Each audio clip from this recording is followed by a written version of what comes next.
José Henrique Paim, Mozar Neves,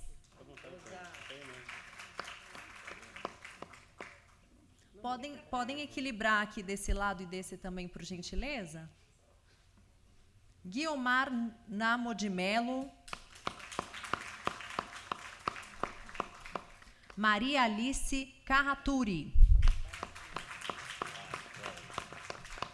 Haroldo Correia Rocha, Maria Cecília Gomes Pereira, Beatriz Ferraz, Alice Ribeiro, Kátia Stocco e Eduardo Deschamps.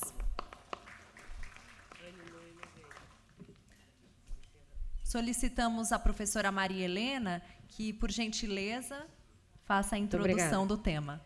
Bom, muito obrigada. Como eu disse, esse livro foi fruto de um projeto para ser desenvolvido ao longo do ano passado, né, com o objetivo de produzir uma reflexão autoral, né, diferentemente, por exemplo, de documentos como Educação Já, do Todos pela Educação. Esse é um livro de autores, né? Então, um autor com experiência em cada uma das áreas, apresentando uma reflexão, dados, informações, evidências acerca do tema proposto, né?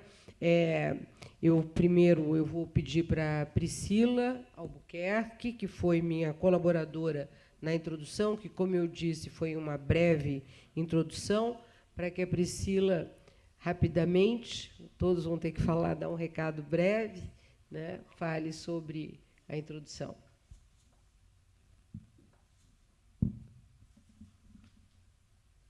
Não está? Oi. Oi, agora acho que sim.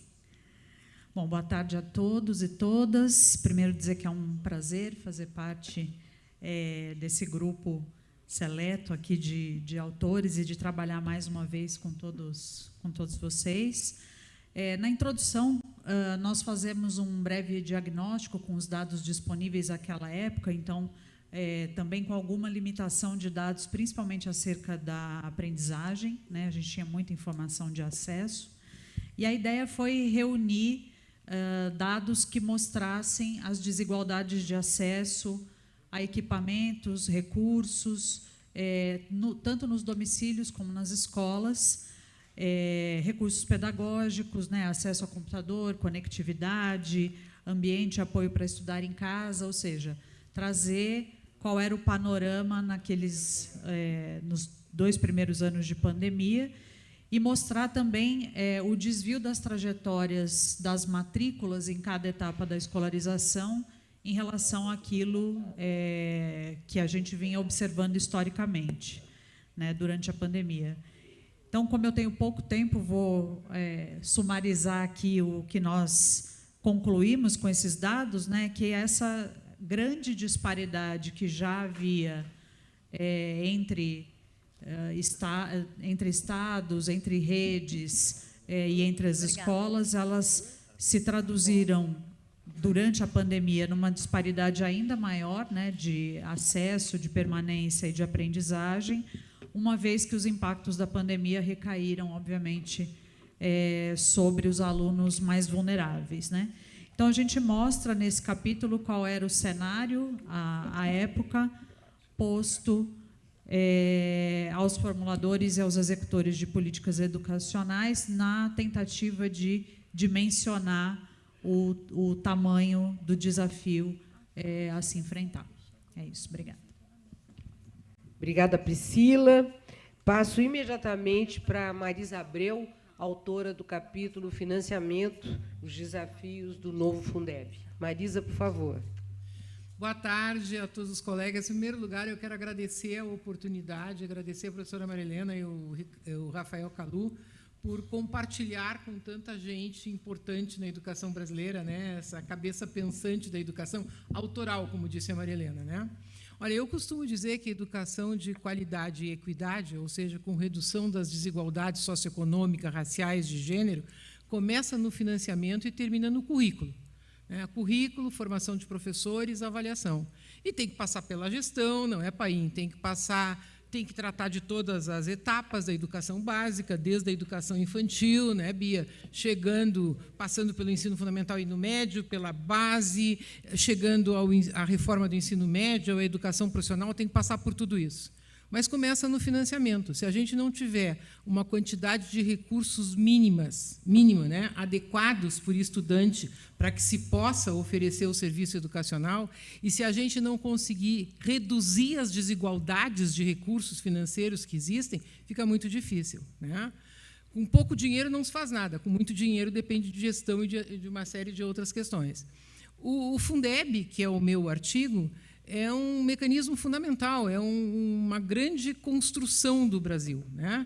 E eu chamo de Fundo 3.0. A gente começou no Fundef, passou pelo antigo Fundeb e está no novo Fundeb. E, gente, vocês não sabem como é difícil. Esse artigo, como disse a Marilena, foi escrito no primeiro semestre do ano passado. Aí saiu uma nova portaria, eu consegui ainda, né, Silvia, atualizar o artigo. Mas, no final do ano, tem outra portaria e tem, principalmente, a questão do valor aluno-ano por resultados para esse ano, que é a primeira vez que isso está acontecendo, né? Então, tem uma série de vantagens, uma série de aspectos positivos desse fundo e uma série de problemas que nós estamos vivenciando na sua implementação, né? Então, e a gente tem, nesse ano, uma segunda atualização da Lei de Regulamentação do Fundeb, que está prevista para ocorrer até 31 de outubro, mas eu sempre digo assim, viu, colegas do MEC, outubro pode ser dezembro, como já foi em 2021, mas não pode passar de dezembro. Se não tiver uma atualização da lei em dezembro, não tem regra para o fundo funcionar dia 1º de janeiro do ano que vem, né? Então, eu espero que a gente possa participar de uma forma ativa, viu, presidente Cury? Todos nós, o Todos pela Educação, o Conselho, o MEC, todo mundo que está aqui. Então, assim, ó, eu convido vocês todos a lerem o meu artigo para saber como é que as coisas estavam até o início do segundo semestre do ano passado e, principalmente, que participem de forma muito ativa da atualização da lei do Fundeb nesse ano, porque isso é fundamental para uma educação de qualidade e redução das desigualdades na sociedade brasileira. Muito obrigada. Obrigada, Marisa. Muito obrigada. Passo a palavra agora para o Paim, para falar sobre o Sistema Nacional de Educação, que você já falou, hein, Paim? Tem mais uma chance. Não pode falar agora sobre o capítulo.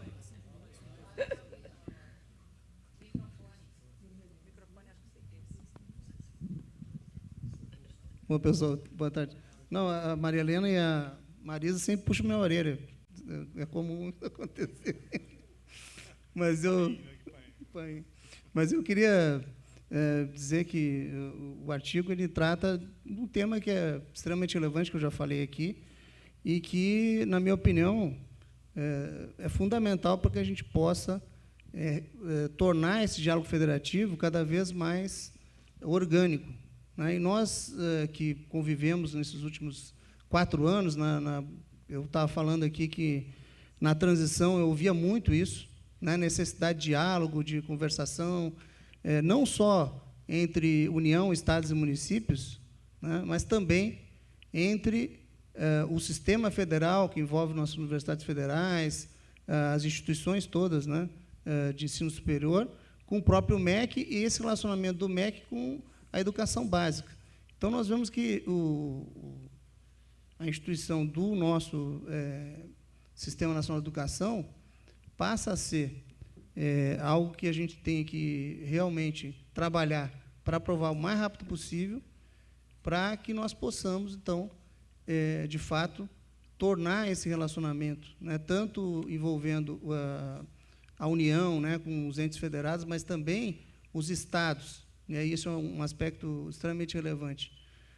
Os estados, no relacionamento com os municípios, que nós sabemos hoje que, quando nós vamos conhecer, né, aquelas experiências que são mais exitosas no âmbito dos estados, nós vamos ver que tem 2 características importantes. A primeira é justamente o fato de a Secretaria de Educação ela ter uma gestão voltada para a aprendizagem, que é diferente do que nós falamos muito em avaliação, né, que é a avaliação da aprendizagem em relação à avaliação para a aprendizagem.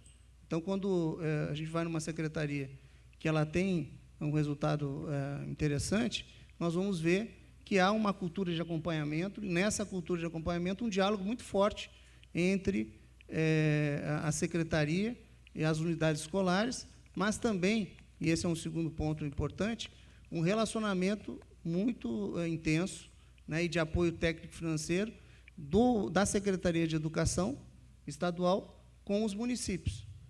E nesse sentido, o que a gente pode destacar? É que, na realidade, essas secretarias estaduais elas têm uma visão sistêmica de educação. Ou seja, o secretário de Educação Estadual ele não está pensando somente na sua rede, ele está pensando, na verdade, na educação do Estado como um todo. E o Sistema Nacional de Educação ele pode fazer com que essa intenção, né, esse desejo, essa vontade do secretário estadual de Educação de contribuir com os municípios, ela esteja formalizada e se torne, na verdade, uma obrigação, na medida que nós temos um sistema organizado e que é funcional e que vai contar com instâncias de colaboração e de cooperação. Da mesma forma, a União, envolvendo relacionamentos com os entes federados, que também nós imaginamos que, com a criação do Sistema Nacional de Educação, nós vamos ter a possibilidade de ter um diálogo permanente e fazer com que a nossa educação avance mais rapidamente e tenha políticas que são cada vez mais efetivas. Então, o artigo, né, que está lá escrito, ele vai muito nessa direção. Claro que agora nós temos elementos novos, né, um governo que assumiu recentemente, com um desejo de restabelecer esse diálogo. Então, eu diria que esse tema é um tema que, na verdade, está muito associado às outras questões aqui que foram colocadas e muito bem apresentadas pelos outros autores. Muito obrigado.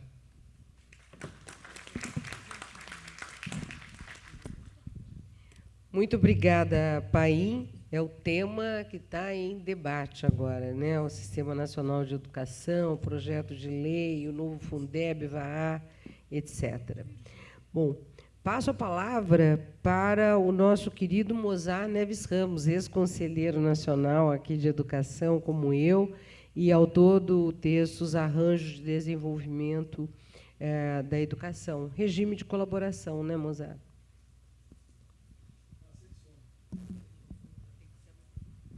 Bom, boa tarde. Não. Deu certo, hein? Deu certo. Obrigado, Cury. Bom, boa tarde. Quero, inicialmente, agradecer ao OEI pelo convite, pelo honroso convite. Para aqueles que me conhecem de algum tempo, sabem que esse é um tema muito caro, porque, na prática, dá oportunidade a pequenos municípios com menos de 20 mil habitantes de trabalharem juntos. A gente fala muito em reduzir desigualdades territoriais, principalmente entre esses municípios menores, mas é preciso criar a cultura da colaboração e da cooperação. Isso parece ser simples, mas não é tão simples.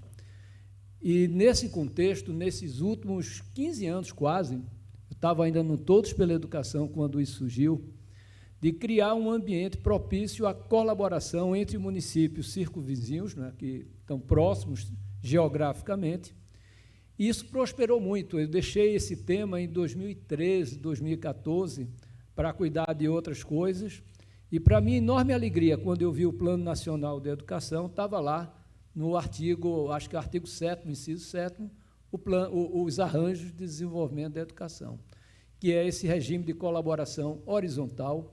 Eu acho, secretária Kátia, é um trabalho que poderia ser feito em conjunto da Secretaria de Educação Básica com a Secretaria de Articulação, com o nosso colega Maurício, porque eu acho que esse é um tema que, se tiver o apoio e a indução, o Brasil ainda tem a cultura do dirigismo centralizado, isso é verdade. Há uma política central que tem que existir.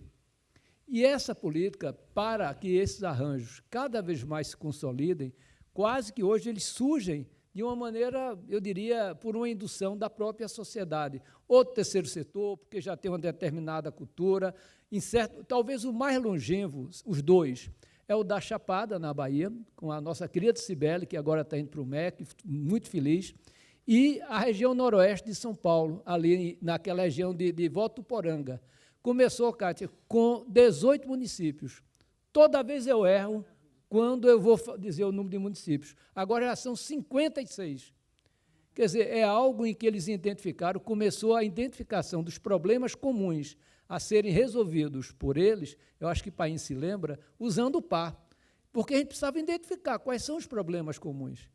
E aí eles olhavam o par, a partir do par, identificavam esses problemas. Isso prosperou muito, não é? Está, como eu disse, no PNE.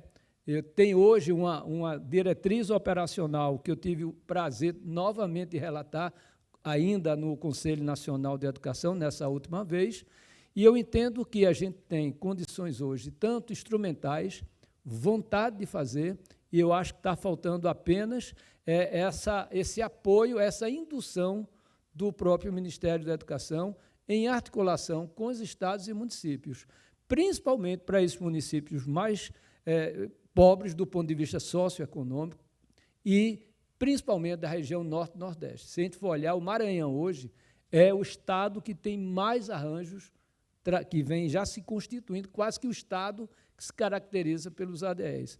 Então, eu diria que foi um prazer, agradeço ao OEI pelo convite e estou à disposição para ajudar. Muito obrigado.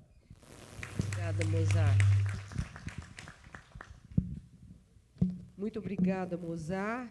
E agora, na formação inicial de professores, porque, veja, essa primeira parte, ela trata dos novos e velhos problemas da educação, quer dizer, regime de colaboração, financiamento, como disse a Marisa, começa lá atrás, mas depois muda, né? O Mozart está trazendo um novo olhar sobre o regime de colaboração, o Paim falando sobre o desafio do Sistema Nacional de Educação, que, se nós olharmos a Constituição, está desde aquela época, né?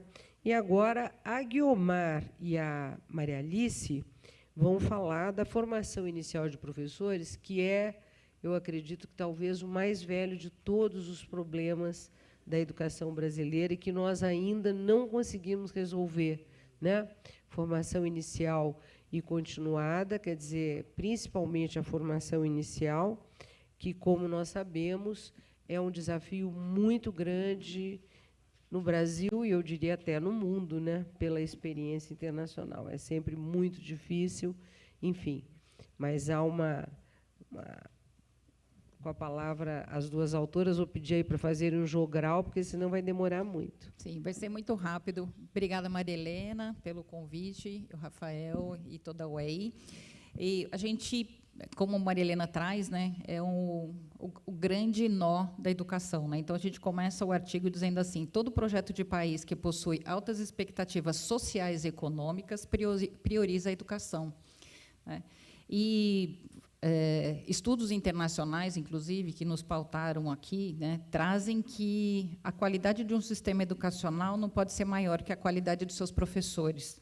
E um projeto de país não pode não pode trazer a educação de forma séria e comprometida com a qualidade sem ser o principal ator, né? E o que esses países fizeram?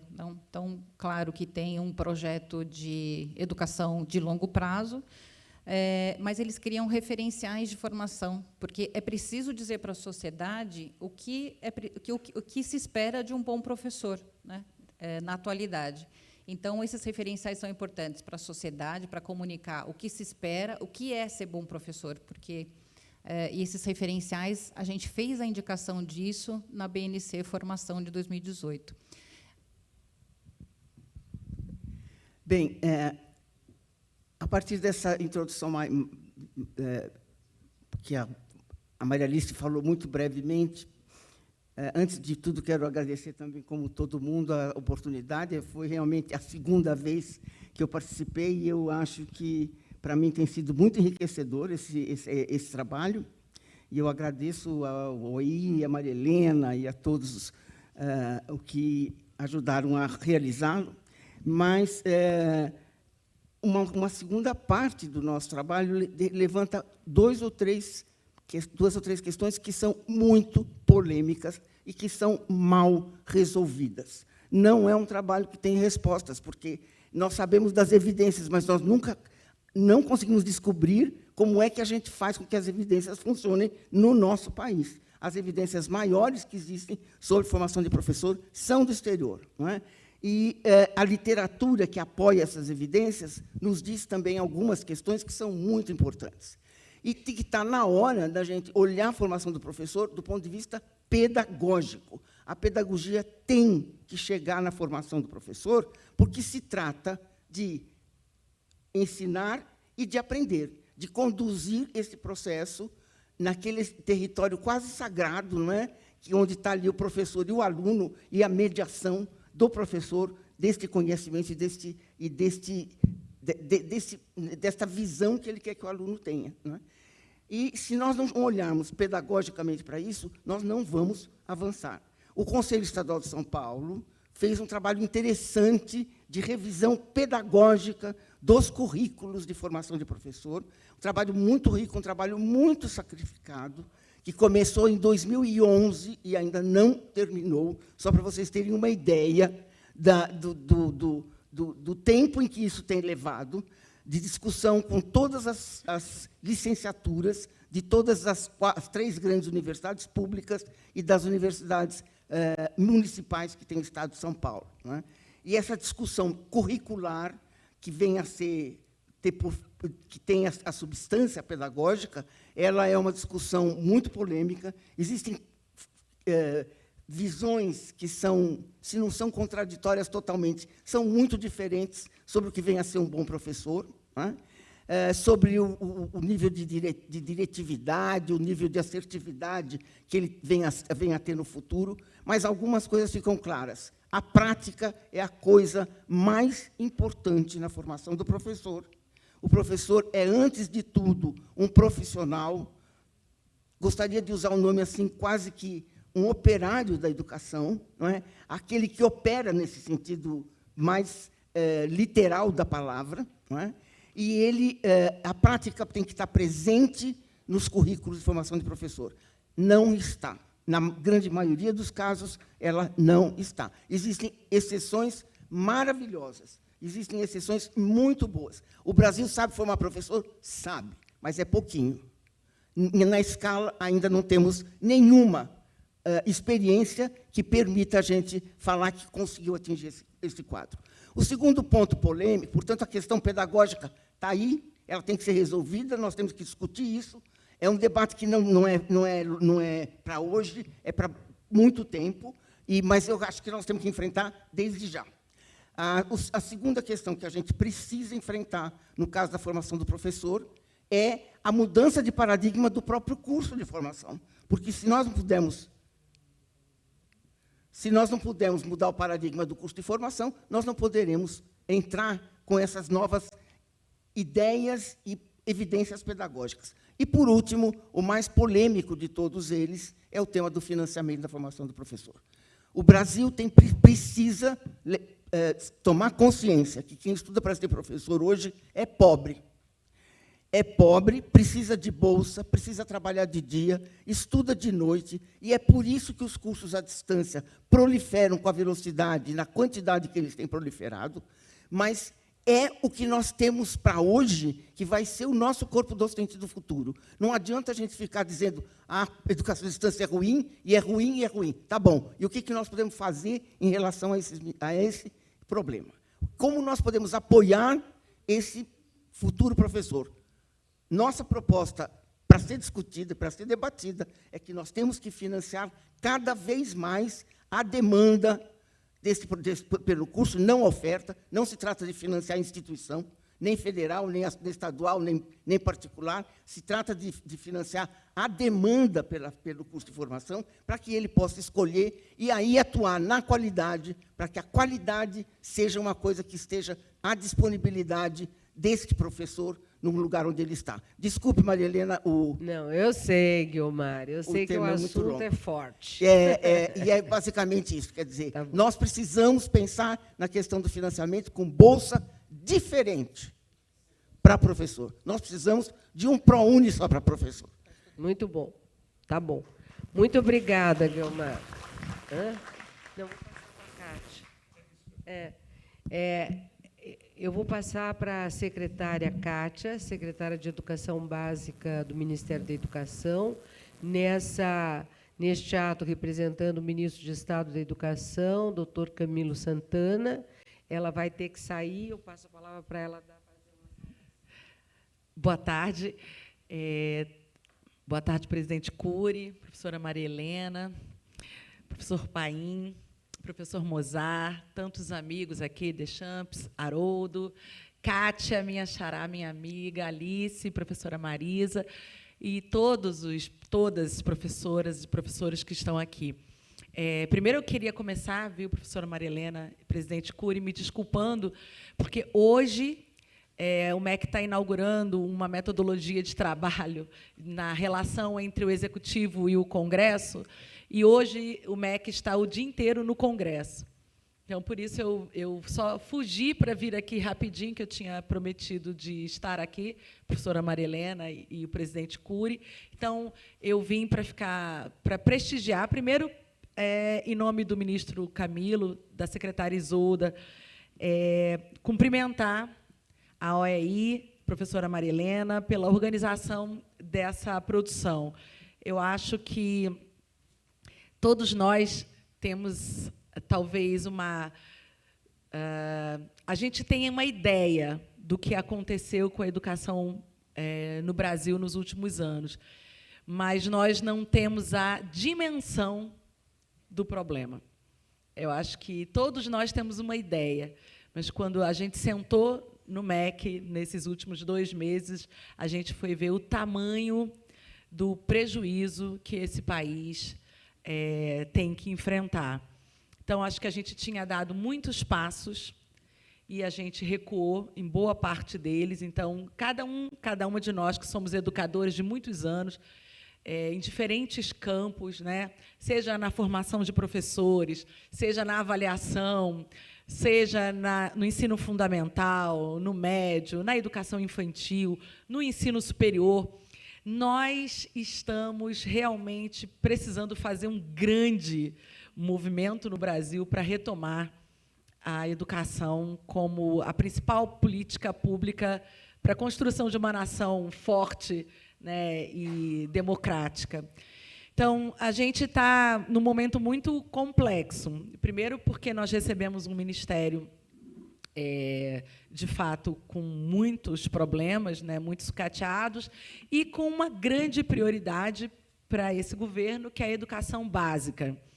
E muito do que a gente já tinha conseguido equacionar em relação ao acesso, especialmente de 7 a 14 anos, e a gente recuou também. Então, a gente sabe que a gente perdeu muitos estudantes, mas a gente, além de não termos conseguido colocar todas as crianças de educação infantil na escola, a gente está tendo um gravíssimo problema em relação ao ensino médio.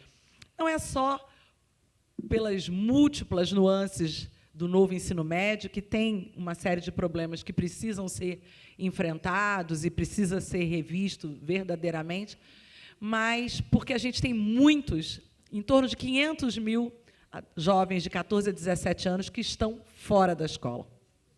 Então, são muitos os nossos desafios.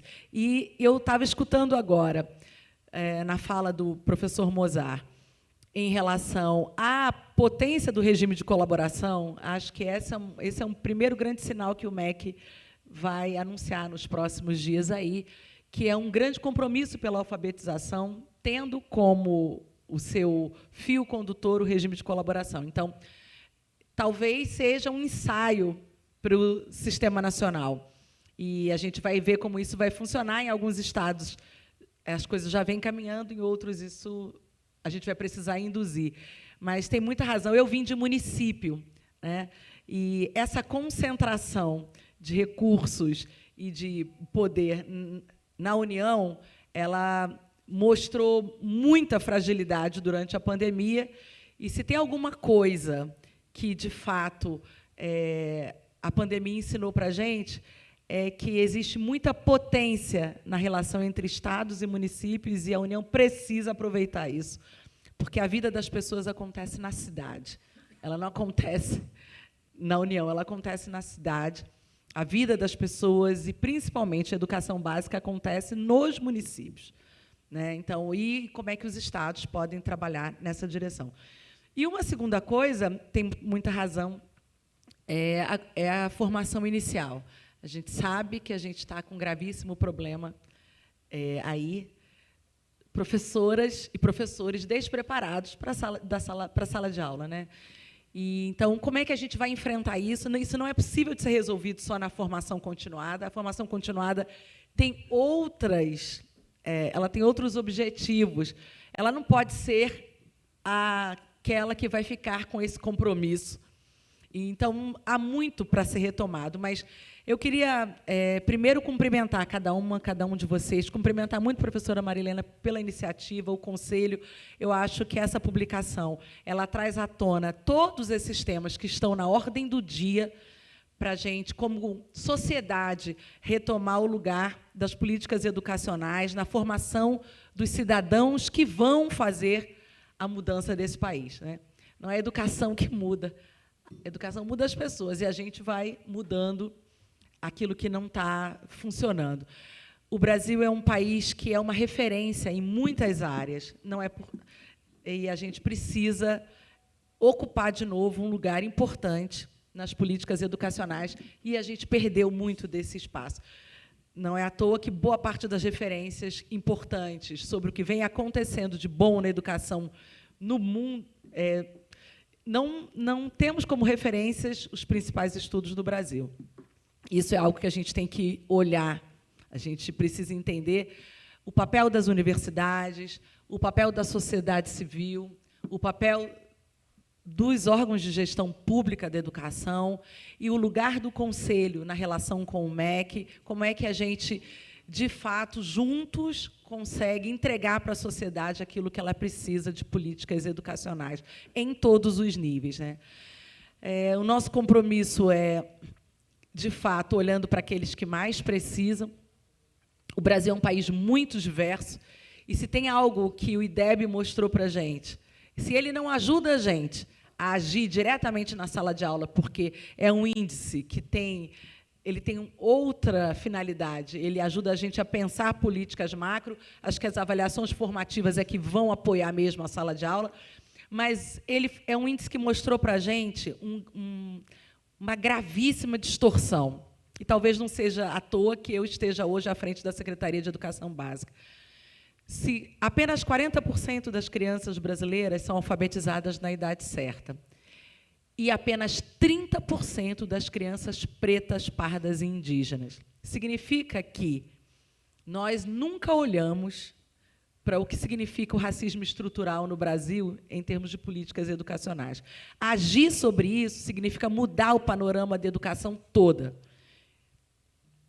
A gente já passou da hora, agora falar de equidade racial, étnica e de políticas educacionais, olhando para as múltiplas faces desse país, é um compromisso nosso também nessa gestão do MEC. O MEC está de portas abertas para todas e todos, para toda a sociedade. A gente está tentando criar muitos canais de escuta. Acho que havia uma ansiedade de toda a sociedade de que o MEC voltasse a ser um ministério povoado de ideias, de debates e de conversa e de protagonismo em muitas políticas, mas, sobretudo, de indução naquilo que já vem acontecendo como potência nos territórios. Parabéns a vocês pela publicação, muito obrigada pelo convite.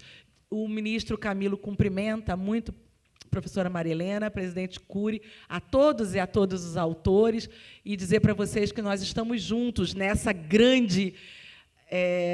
eu acho que não é uma guerra, mas seria até uma boa batalha pelo lugar da educação como protagonista da construção de um país que é o país que a gente merece.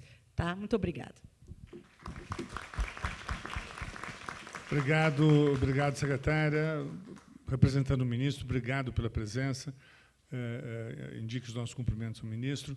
E é muito bom ouvir, não é, da autoridade do Ministério da Educação uma fala como a da senhora, não é, reconstrutora, digamos assim, da amplitude da educação no processo de construção mesmo do Estado da Nação, de combate à desigualdade. Obrigado pela presença. Eu sei que a senhora está ocupada, não é? Que isso. Eu devolvo para a Maria Helena aqui a condução. Obrigada, viu, secretária? Obrigada. Muito obrigada, parabéns. O próximo livro vai ser sobre as desigualdades e equidade. Pronto. Próximo, tchau. Tchau. Não, você não vai embora, não. Bem, gente, continuando, nós temos o outro tema, velho tema da educação, que é o do Haroldo, a importância da carreira do magistério para a melhoria da qualidade da equidade. Com você, Haroldo e Cecília. Bom, eu queria inicialmente agradecer ao EI e a Maria Helena pela oportunidade. Para mim e para a Cecília, que desde 19 estamos debruçados sobre esse tema, foi importante, Maria Helena. A gente sintetizou no artigo o estado da nossa reflexão e do nosso trabalho. Porque nós começamos isso em 19, pensando na carreira de São Paulo. E agora a gente vai expandindo, e o artigo, tenho certeza, vai levar isso aos diversos governos estaduais, não fazer um esforço especial para que todos leiam o livro inteiro. Então, é importante registrar isso aqui. No Profissão Docente, que é fruto de uma coalizão liderada pelo Instituto Península, nós temos a pretensão de pensar a carreira docente de uma forma plena, né? Desde o momento que o jovem decide fazer uma licenciatura até o momento que a professora se aposenta, né? Chamamos de uma visão sistêmica, é um bruto do desafio, mas acho que é isso que o Brasil precisa. E aí eu faço coro com a Guiomar. O Brasil tem que dar um jeito de ter um programa de formação de professores, programa de formação inicial decente, que nós nunca tivemos, né? Tivemos boas tentativas, mas nós precisamos de coisa mais ousada nesse momento. E o que a gente vem fazendo é olhar as experiências internacionais de carreira e trabalhar com os estados. Olha lá como é que é e vê aqui como é que está sendo e vamos transformando. O que se constata é que as carreiras no Brasil estão do século passado, do século XX, né? E elas precisam ser atualizadas. É uma bruta de uma confusão. Ninguém entende o que é. Parece um diálogo de surdos quando você vai discutir carreira de uma secretaria. E uma primeira coisa que eu queria deixar aqui para reflexão é o seguinte: carreira, em geral, é entendido como uma lei com tabela de vencimentos, né? Nós procuramos fugir dessa armadilha, pensar a carreira como o percurso de um profissional que começa lá, né? São vários anos até chegar o momento da aposentadoria. E a carreira tem que ter várias dimensões. Tem, sim, a dimensão financeira, que é importante, que esteve muito em evidência, até porque a remuneração era ridícula, mas melhorou, essa é uma boa notícia. Tem o que os professores gostam muito, o reconhecimento não financeiro. Tem vários formatos, que não cabe aqui comentar. Condições de trabalho. Gente, as condições de trabalho do professor brasileiro são absolutamente esgotantes, né? Exaure qualquer ser humano. Associado a isso, bem-estar e satisfação. Saiu uma pesquisa, agora no final do mês, que nós fizemos junto com todos, com o Itaú Social, dos professores brasileiros, inclusive por estado. Tem uma outra de 2018 que o Todos fez. Você vai comparar, a insatisfação dos professores com a carreira é gigante. Não é só remuneração, são vários quesitos, né? Saúde mental, um tema que já estava presente, mas que a pandemia, né, escancarou. A carreira tem que cuidar dessas coisas. E também a promoção na carreira pelo desenvolvimento profissional, que tem 19 estados que têm isso na lei, mas que não são efetivados, né? Então, eu deixo aqui essa primeira reflexão, vou passar para a Maria Cecília, e dizendo o seguinte: as carreiras precisam, para elas terem efetividade, precisam ser transparentes, compreensíveis, que não são. Essa é uma construção sempre muito difícil. Cecília. Boa tarde. Boa tarde a todos. Gostaria, primeiramente, de agradecer ao EI e à Maria Helena pelo convite, por essa iniciativa. O nosso capítulo ele tá orientado em torno de 3 questões. A primeira, quais são os principais desafios das carreiras do magistério no Brasil? O que a gente pode aprender com algumas experiências nacionais e internacionais? E por que a gente precisa melhorar as carreiras do magistério no Brasil e alguns caminhos possíveis? O professor é o fator intraescolar mais importante para melhorar a aprendizagem dos estudantes. E todas as mudanças profundas da educação passam pelo professor. Portanto, a gente tem que pensar carreiras que valorizem, que desenvolvam esse professor. E aí eu vou destacar 2 pontos, pegando um gancho da fala do Haroldo. Então, carreira vai além de uma tabela de remuneração. Lógico que é importante uma remuneração inicial atrativa, uma curva salarial, uma amplitude que, enfim, retém esse professor, que atraia e retém esse professor, mas, sobretudo, a carreira ela tem que estimular o desenvolvimento profissional e a melhoria de práticas para isso chegar lá no aluno. E aí eu vou destacar 2 dimensões. Uma é uma carreira que possibilite ao professor crescer, assumir novas funções e desafios. Aí eu vou dar só 2 exemplos aqui para ser breve. Por exemplo, um professor ele pode continuar na sala de aula e ser mentor de professores ingressantes, ele pode ser formador de outros professores, ele pode ocupar posições de liderança escolar, mas de uma forma organizada dentro da carreira. Um outro aspecto também que é importante, uma carreira que o modelo de progressão não seja as formas tradicionais, como o Haroldo mencionou. Então, tempo de serviço e acúmulo de títulos e certificações, mas uma carreira que estimule o desenvolvimento profissional desse professor e que incentive ele a melhorar cada vez mais as suas práticas pedagógicas, as suas práticas de ensino e que promova, de fato, mudanças na educação brasileira. É isso. Convido vocês para saber mais, convido a ler o nosso capítulo e agradeço mais uma vez ao EI e à Maria Helena pelo convite e pela iniciativa. Obrigada a todos. Muito obrigada, Cecília. Essa foi a maior piada do dia. Maior piada do dia. Qualquer coisa que agora que o Cury faça de palhaçada é nada perto. Que vergonha. Coisas da velhice. Bom, gente, voltando a ficar um pouco séria, depois dessa, credo. Nós entramos agora na segunda parte, que é a implementação da BNCC e do novo ensino médio, né? O primeiro artigo do professor Naércio Menezes, do INSPER, ele não está presente, pediu desculpas, não pôde participar. É um artigo muito importante, um artigo de diagnóstico, com uma pesquisa interessante que o Naércio vem desenvolvendo. O segundo artigo, a Bia Ferraz, que está aqui, sobre a implementação da BNCC no contexto pós-pandemia. Eu passo, então, para a Bia. Por favor, Bia.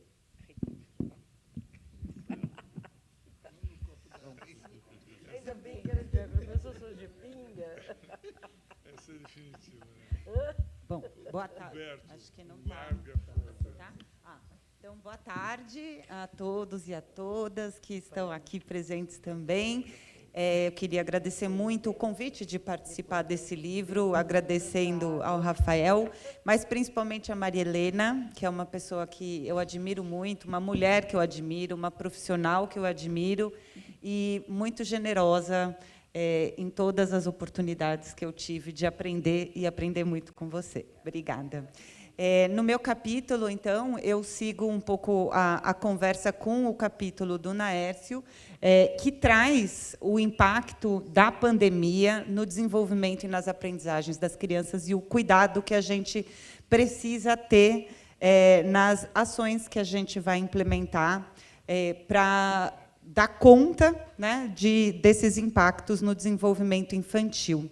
E eu organizo o meu capítulo partindo de um princípio que é a crença no potencial da nossa Base Nacional Comum Curricular, da etapa da educação infantil, como promotora da necessária coerência educacional que a gente precisa ter no nosso país. E eu falo muito nessa perspectiva dessa crença, porque a base da etapa da educação infantil, ela traz, né, ela referenda as diretrizes da etapa e ela traz ela traz um conjunto de concepções sobre quem é a criança, né? Então, um olhar da nossa sociedade para uma criança que é uma criança competente para aprender e que aprende muito na primeira infância, né? E a base considera essa criança e traz um olhar, né, de uma proposta de organização curricular que apoie o professor a garantir as experiências e as condições necessárias para que as crianças possam alcançar o seu desenvolvimento pleno. E, nessa perspectiva, gostei também muito aqui da fala da Guiomar, da Maria Alice, do Haroldo, da Cecília, que também dialogam diretamente com um ponto que eu trago quando faço a discussão da coerência, é que a base traz uma inovação nesse princípio, nesse olhar para a criança, mas ela precisa das outras, né, de projetos e ações que ajudem o professor a compreender o que isso significa do ponto de vista das mudanças necessárias na prática pedagógica e nas estratégias de apoio à aprendizagem. E a gente precisa fazer, enquanto país, uma discussão nesse sentido, olhando para a educação infantil, mas não como preparatória, mas sim como uma etapa importante e significativa em si para a vida das crianças. E é nessa perspectiva que eu analiso no artigo o potencial que a base tem se a gente olhar para um processo de implementação de qualidade. E, nesse percurso, enquanto eu escrevia o capítulo, me veio muito forte o poema do Carlos Drummond de Andrade, No Meio do Caminho. Eu ficava pensando, mas no meio do caminho teve uma pedra. Não, teve muitas pedras. Teve uma grande pedra, que foi a pandemia.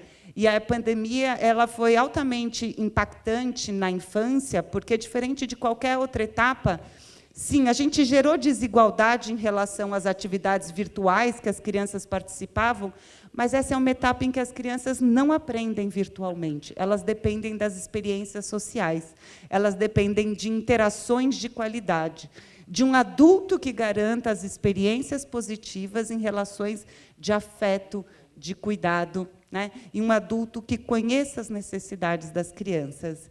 Então, a pandemia inicia a minha reflexão como uma grande pedra, mas também tudo o que a gente foi vivendo nesses últimos 4 anos, do ponto de vista das descontinuidades que a gente teve de programas que apoiavam o processo de implementação da BNCC, e eu destaco aqui o Pro-BNCC, né, que estava num momento de implementação de formação de profissionais de todos os estados e de municípios que vinham há 2 anos discutindo as concepções e a proposta da BNCC, um movimento muito inédito e muito importante, que passa pelo regime de colaboração, que a gente já ressaltou aqui, então, do ponto de vista de descontinuidade, mas também de novos programas e ações que promoveram incoerência. No caso da educação infantil, eu destaco o PNLD, um PNLD que foi mudado da versão anterior, enfatizando a política nacional de alfabetização em detrimento das concepções da BNCC, então, gerando incoerência, e isso é pouquíssimo produtivo do ponto de vista das condições que os professores precisam para se apropriar, né, dessas novas concepções e de uma prática pedagógica coerente que promova e garanta os direitos de aprendizagem e desenvolvimento das crianças. Mas eu termino com um olhar positivo, um olhar de que é possível, e com um comentário que a Maria Helena fez quando ela leu a primeira versão do meu capítulo, que ela me disse: Bia, não fica assim tão desanimada, as pedras fazem parte da democracia, né? E, então, eu termino com essa reflexão, né, da gente olhar e pensar nessas pedras como potenciais alavancas para a gente se desenvolver, porque a gente sabe o caminho, a gente já tem as evidências suficientes da importância da gente investir numa educação de qualidade na primeira infância, mas a gente precisa fazer, e, neste momento, a gente precisa fazer junto com o professor, para que a gente consiga as mudanças que a gente precisa. Obrigada, Bia. Muito obrigada. Aliás, a leitura dos capítulos foi bem interessante para mim. Aprendi muito e deu bastante trabalho também. Vamos lá. Obrigada, Bia. Passo agora para Alice Ribeiro e Cátia Smolli, a implementação da BNCC no ensino fundamental no pós-pandemia. E agradeço as duas, que são duas lideranças aí da BNCC. Vamos lá. Obrigada. Nós combinamos um jogral, então eu vou falar bem rápido. Eu queria dizer da alegria de estar de volta a essa casa, me sinto em casa sempre, de estar com tantos amigos queridos e pessoas tão importantes. E obrigada, Maria Helena, por ter nos incluído também, né, Alice, nesta publicação, Rafael também. Olha, Alice e eu, quando nós fizemos o artigo a respeito da implementação da pandemia, nós trouxemos algumas coisas, né? A secretária Cátia falava a respeito da descontinuidade das políticas, mas a base não descontinuou. Ainda com as pedras, que seja com as pedras no caminho, ainda que com todos os aspectos, quando Alice e eu escrevemos esse artigo, 99% dos municípios e 100% dos estados já haviam alinhado seus currículos com a Base Nacional Comum Curricular de todas as etapas, incluindo o ensino médio, uma coisa que depois o Eduardo Deschamps vai reforçar no artigo dele, que vem logo em seguida. E uma coisa que é bastante relevante é que nós falamos dos professores, nós falamos das avaliações, nós falamos dos velhos problemas, mas nós precisamos falar de direitos. E os direitos de aprendizagem é o que a base defende. Então, por isso, foi tão importante ter uma base, mesmo no tempo da pandemia, né? Então, nós fomos mostrando no artigo que muitas coisas foram continuadas, porque justamente por esse avanço que os estados e municípios haviam dado e que foram pedras muito estruturantes, alicerces muito importantes para as políticas, inclusive, de recomposição de aprendizagem.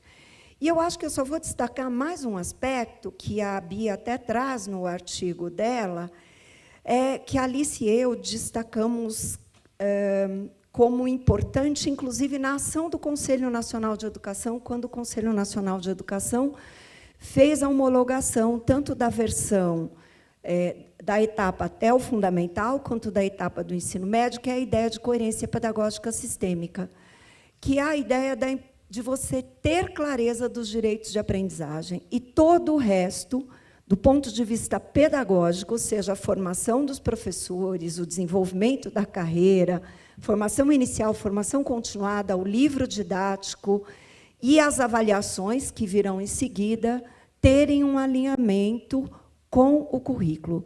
Eu sou agora diretora do Instituto Reúna. O Reúna tem feito pesquisa sobre avaliação, algumas junto com o Movimento pela Base, e tudo o que nós temos visto é que o mundo que evolui porque sabe quais são os direitos de aprendizagem que a sociedade persegue, no melhor dos sentidos, para todos os estudantes. Então, acho que a base traz esse aspecto muito forte. Por que eu mencionei o Conselho? Porque, sem o nome de coerência pedagógica sistêmica, o Conselho Nacional já fez, na resolução, uma proposta de que esse alinhamento acontecesse. Só falta nós avançarmos para que ele, de fato, aconteça, e aí a Alice vai fazer uma complementação. Muito obrigada, Cátia querida. Maria Helena, muito obrigada pela oportunidade. Rafael, presidente Cury, é um prazer estar aqui com vocês e poder fazer parte desse grupo tão querido e tão admirado, né, de autores. Eu complementaria a fala da Cátia apenas trazendo algumas evidências, né, que o CAED, nossa querida Lina Cátia está aqui também, que o CAED tem coletado a respeito da implementação. E algumas dessas evidências estão presentes ali no nosso artigo, e outras foram adicionadas mais recentemente, né? É muito interessante notar a adesão que a base tem encontrado na ponta, né? Tanto os profissionais das escolas quanto os profissionais das secretarias, eles têm uma percepção muito positiva a respeito dos efeitos da BNCC sobre a centralidade dos currículos na ponta. E mais de 80% dos professores de educação infantil e de ensino fundamental, eles afirmam que a BNCC contribui para a sua prática docente. Então, estou junto aqui também com a Kátia nesse olhar muito positivo de ver que, apesar da pandemia e de todos os desafios que o país viveu nos últimos anos, temos as redes trabalhando duramente para implementar a BNCC e, em que pese todos esses avanços, a gente também precisa lembrar que temos muitos desafios pela frente, né? Muito foi feito, mas ainda tem muito a fazer. Aqui eu chamaria atenção para o PNLD, sobretudo de educação infantil, nos primeiros anos, né, nos anos iniciais e também no ensino médio. Chama atenção também para a necessidade de alinhamento do SAEB, a BNCC, a recomposição das aprendizagens, que é algo absolutamente essencial e estruturante para a educação brasileira, com um olhar permanente. E, com isso, digo que o Movimento pela Base está à disposição para seguir apoiando estados, municípios, organismos, pessoas na implementação da base do novo ensino médio. É um prazer estar aqui. Convido todos a lerem o nosso capítulo, convido todos a conhecerem o nosso observatório do andamento da implementação da base do novo ensino médio. Mais uma vez, muito obrigada.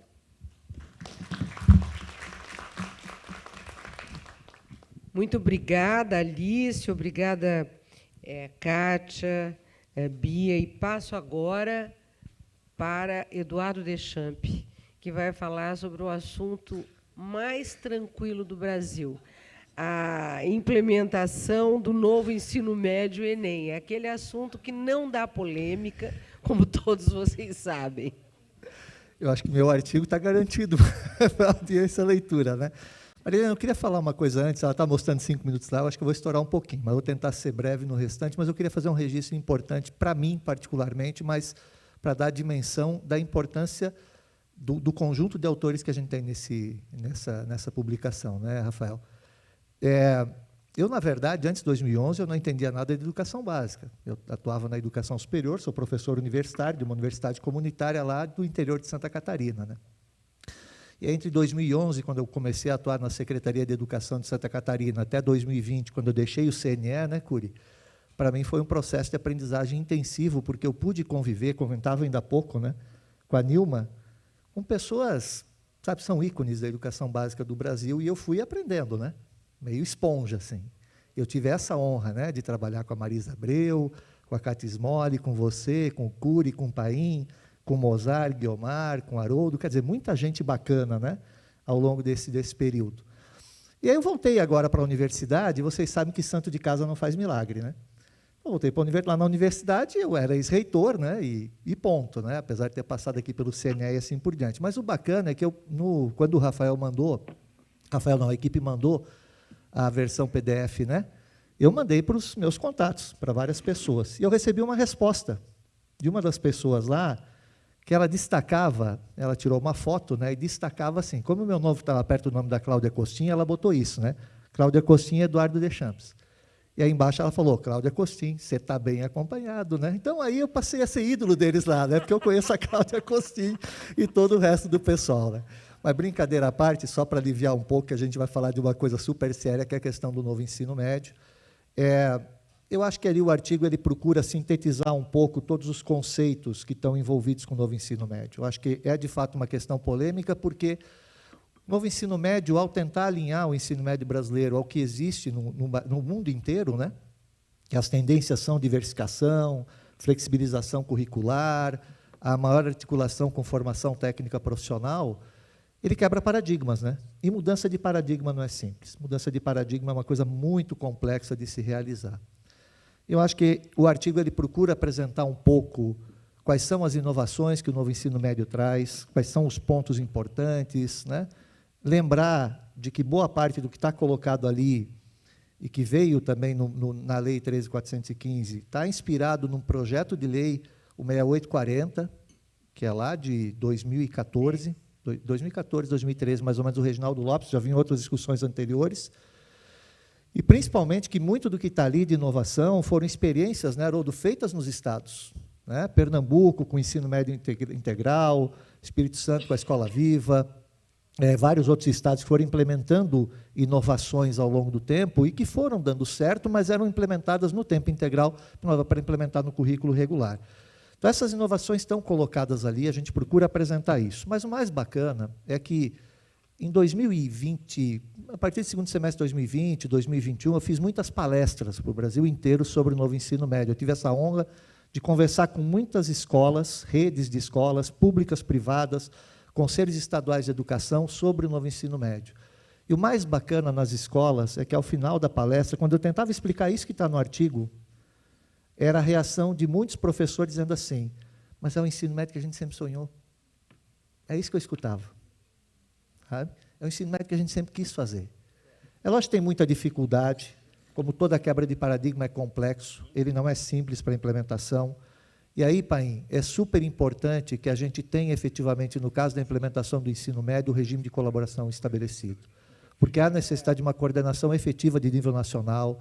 A implementação do Enem, que não está fechada, é importante o Enem, para quem quer discutir a questão do ensino médio, a partir de 2024, o PNLD da parte dos itinerários, que não saiu ainda, só saiu o PNLD da parte da formação geral básica, ou seja, coisas do nível nacional que precisam ser realizados. Os estados, e no artigo está colocado lá, né, tem uma pesquisa bem legal do Instituto Reuno, quantos estados avançaram em termos de questões curriculares para alinhar o novo ensino médio. Eu acho que aí tem muita coisa já feita pelos estados. Não vamos jogar isso no lixo. Eu acho que a gente tem que compreender o que tem e avançar. Tem coisas para melhorar? Com certeza. Né? Mas eu acho que a gente consegue avançar bastante. Eu acho que é isso. Está colocado aí, de fato, é um tema bastante polêmico. Obrigado. Muito obrigada, Eduardo. Na verdade, é um tema polêmico, mas necessário. Eu acho que a reforma do ensino médio ela representa um avanço, né? Depois de um longo período de debates e discussão. Infelizmente, a Anne Noe, autora do último capítulo dessa etapa, dessa parte, que é Itinerários Formativos e Educação Técnica Profissional, não pôde vir. Né? Ela estava confirmada e tudo, mas teve um problema de falecimento de um amigo, não pôde participar.